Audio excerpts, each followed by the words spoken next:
The Communist Revolution in Russia, the Great War, the beurskrach in 1929, the Spanish Civil War and the imminent threat of a war during the 1930s. These events have certainly influenced literature published during these years. New literary movements erupted and writers sought a beacon of hope for the future of mankind. Several became convinced communists, though, as we will see, many writers in the Soviet Union met a fate more horrible than any writer in the Western world.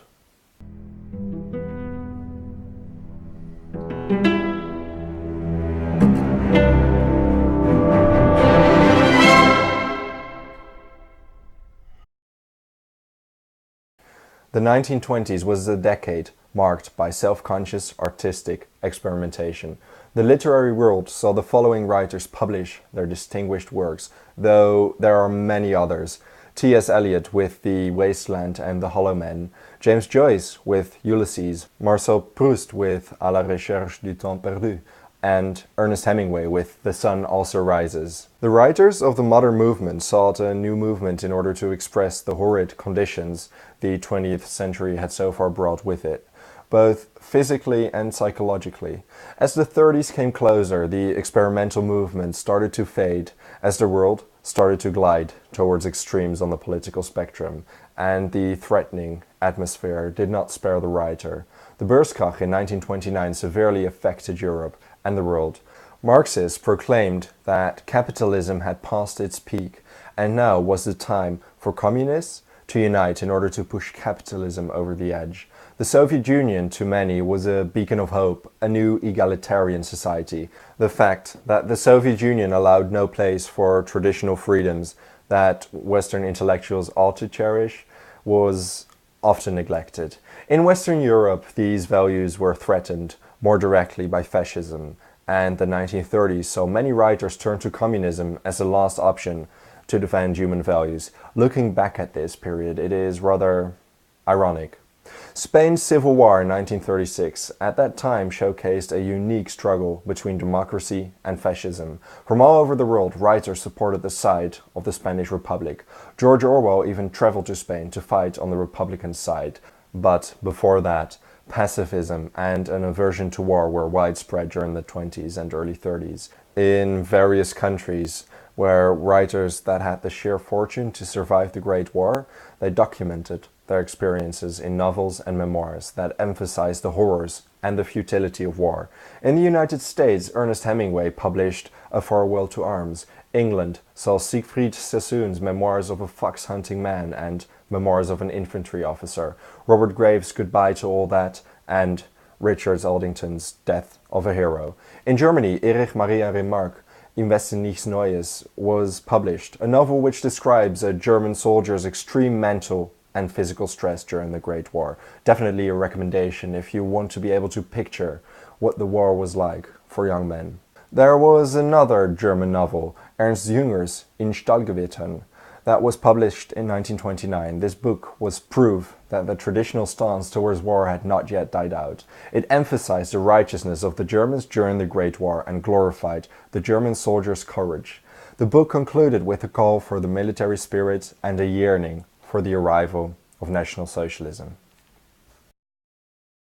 Franz Kafka, widely regarded as one of the major figures in the 20th century literature, embodied a near-prophetic element in his works about the totalitarian regimes that would come to threaten and dominate several countries in the next decade. Though Kafka, a Czech Jew, passed away in 1924, his works give a rather surprisingly accurate view of the issues that were present in early 20th century, his works nearly predicting totalitarianism. Kafka used an allegory, metaphors, throughout his story to emphasize the belief that individuals were suppressed by unjust, unfair and arbitrary powers. Der Prozess tells the tale of Joseph K., who is arrested for a crime that is never revealed. Joseph is subject to humiliation and interrogations, only to be executed, never finding out what he was tried for. Kafka did not propagate an overtly political stance with his works, though Der Prozess seems like a prediction describing the atmosphere in which totalitarian regimes operate, both fascist countries and the Soviet Union, communist countries. There's a reason why the word Kafkaesque entered the English vocabulary in order to describe an arbitrary, alien, and terrifying bureaucratic process. The Russian Revolution in October 1917 was a giant leap towards the liberation of humankind, at least to Russian writers, poets and artists. Alexander Blok, whom Maxim Gorky referred to as Russia's finest poet, wrote a poem about the revolution. He named it Dvenatsyet, the 12th. It did not take long for Blok to become disillusioned with the Russian Revolution, passing away 4 years later in 1921. The years after saw the Soviet Union crack down on literary freedom, and writers became disillusioned with the communist revolution. Sergei Yesenin, one of the most renowned poets of the Soviet Union, committed suicide at the age of 30, leaving behind his last poem, Das Vidanya, drug moj, das vidanya. Goodbye, my friend, goodbye. Vladimir Mayakovsky, another well-known Russian playwright, poet, actor and artist, committed suicide at the age of 36. His funeral became the third largest public mourning event, only after the funerals of Lenin and Stalin. The Russian Jewish poet Osip Mandelstam disappeared during the Great Purge, passing away in a Soviet gulag in 1938. It is wry that he once exclaimed, "Only in Russia is poetry respected. It gets people killed. Is there anywhere else where poetry is so common a motive for murder?" Isaac Babel, one of Russia's greatest prose writers, fell victim to Stalin's purges as well, shot in 1940. He was dragged down by Yezhov, the head of the secret police, after he himself was arrested. And yet, the Soviet Union seemed as if it was a shining example to many writers in the world, representing a certain for humanity. Some writers became convinced communists, such as the German poet and playwright Bertolt Brecht and the Chilean poet Pablo Neruda. While a leftist worldview in literary circles was rather normal in Great Britain, communism had never been a strong intellectual tradition. The dominating figure in British literature was W.H. Auden, who published his first book, Poems, in 1930. Auden was known as a poet with a gift, and yet with a young man's temper. His early works saw him attempt to unite the techniques of Karl Marx and Sigmund Freud in order to analyze what was wrong in the country, as he was well aware of the economic decay following the 1929 beurskrach. Known for love poems such as Funeral Blues and his political works, Auden was a communist for a short while, probably in the same way that a youth feels the urge to rebel against authority. In contrast to England, Surrealist poets in France were more prominent and more energetic in their dedication to the revolution. Surrealism was launched in the 1920s as an artistic movement that attempted to discover the Freudian unconscious, though Freud himself said that poets discovered this before his own work.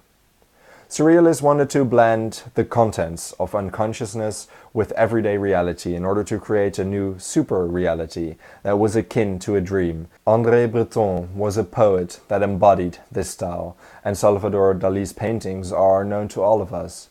The movement attempted to shock, while occasionally it reached strange, bewildering beauty.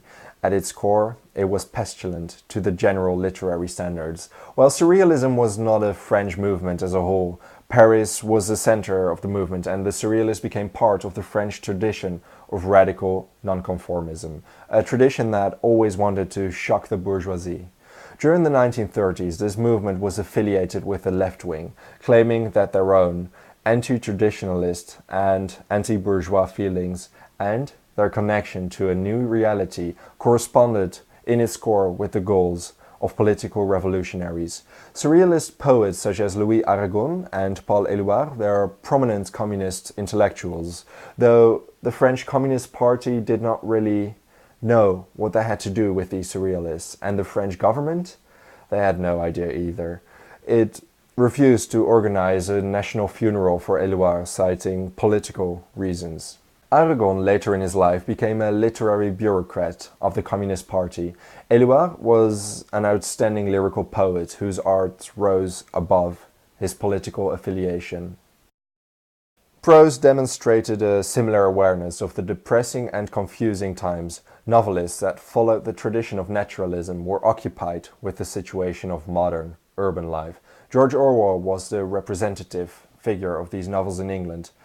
Keep the Aspidistra Flying portrays a young intellectual that attempts to become a poet, but gets crushed by economic distress. Coming Up for Air, published in 1939, expresses Orwell's deep-seated hate against life in England, romanticizing a longing to the period before 1914 and a deep-seated fear for a new war that seemed inevitable. In university, a professor once recommended me to read Orwell's essay, 6 Rules for Great Writing, and hang it on my wall. It still hangs there, to this day. Orwell can be considered an essayist and a journalist rather than a novelist. The Road to Wigan Pier documents the harsh situation of the life among the working class, the poor and the hungry in the impoverished area of Lancashire. A part of Orwell's personality seems to seek out dreadful conditions.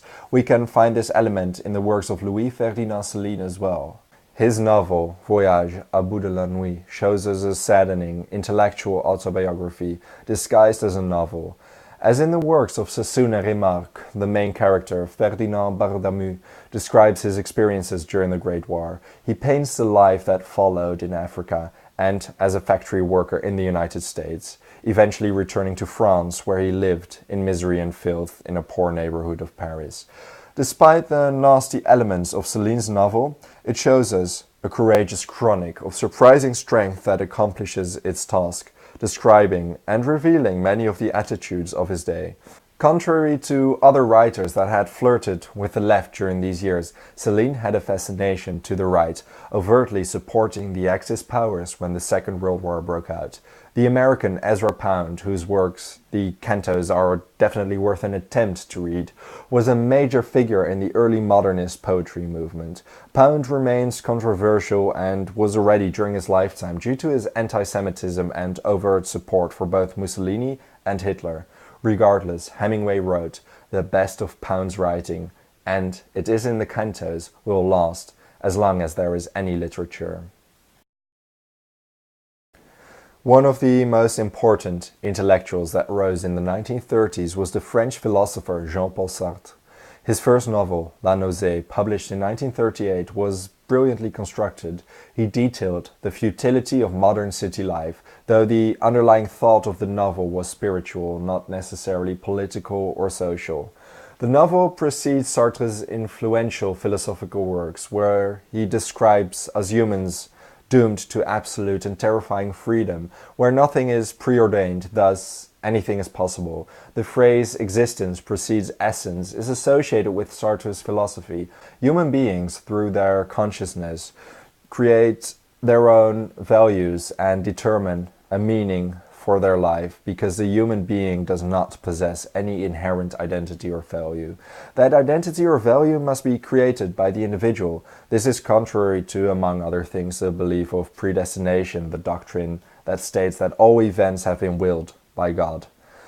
Sartre's greatest existentialist works of fiction are found in a short story collection he published, which includes the story L'enfance d'un chef, or The Childhood of a Leader, in which he describes the young years of Lucien Fleurier, who searches for his identity. Eventually, Fleurier joins a fascist movement in the hopes of finally giving meaning to his life. This story, among other stories, can be found in Sartre's collection of stories Le Mur, or The Wall. This video has become a bit longer than I expected. Literature and poetry, especially interlinked to the political systems around them, provides so much ground to cover that there will be another video which will detail the literary events surrounding the Spanish Civil War from 1936 to 1939. George Orwell traveled to Spain in order to fight on the Republican side, and he soon became disillusioned. Talented and prominent poets and writers such as Federico Garcia Lorca, Hemingway, Spender and Malraux were inspired by the Spanish Civil War, though I do not yet know when I will upload it, because this does take a bit longer to research than historical events. It's absolutely fascinating, though. It's very interesting to do, so I'm looking forward to doing the work for the next video, and thank you very much for watching. Feel free to leave a comment if you have a question, and I will see you next Friday.